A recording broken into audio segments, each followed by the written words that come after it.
Thank you for choosing Skywalker Trampolines, and welcome to the 12-foot round trampoline assembly video. Before assembling your trampoline, make sure you have all the parts listed in the manual. We advise having a friend help you assemble your new trampoline. We know you probably have a lot of friends, so this part should be pretty easy. Tighten all screws and bolts required for assembly with the provided screwdriver. If available, it might be helpful to use a Phillips screwdriver or cordless drill to tighten screws. Before we jump into it, register the product warranty for your trampoline at skywalkertrampolines.com. Find a top tube with a T-joint and a top tube with a socket. Place the top tubes on the ground with the holes facing down. Insert the top tube with the T-joint into the top tube with the socket. Repeat this with the remaining top tubes until you have 6 assembled sections. Get 2 leg extensions and a leg brace. Insert the 2 leg extensions into the leg brace. Tighten the leg extensions to the leg brace with 2 self-tapping screws. Now, insert the 2 leg extensions into a T-joint and a socket and tighten with 2 self-tapping screws. Repeat this until you have all 6 frame pieces assembled. Flip the frame pieces so that the legs are now supporting the frame. Connect the frame pieces, making sure the T-joints and sockets are alternating. If your enclosure net needs to be installed to the jump mat, place the jump mat on the ground inside the frame with the warning labels facing up. Now place the enclosure net on the jump mat.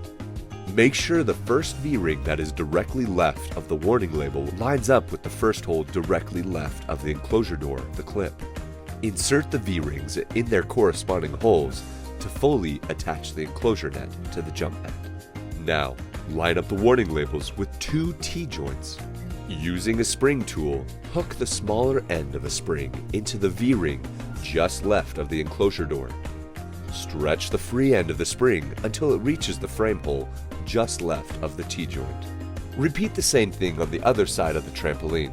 You now have 2 springs attached. You are doing awesome! You will now attach a spring to the left of each T-joint. Count the V-rings and frame holes to make sure everything lines up correctly. Now, place a spring to the left of each socket. Make sure you are counting the V-rings and frame holes. You can now place a spring directly left of each spring that is already attached. Continue working in a clockwise direction to attach the remaining springs. Place the frame pad on top of the springs.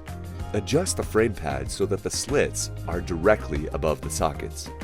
Find the straps that are attached to the underside of the frame pad.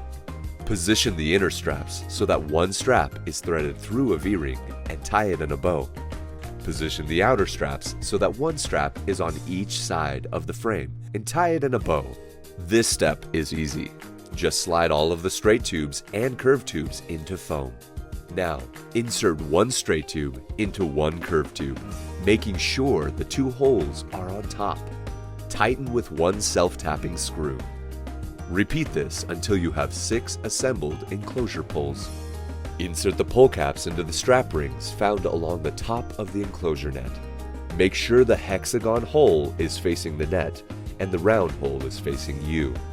Grab an enclosure pole and insert the curved tube into the pole cap with the bend facing out.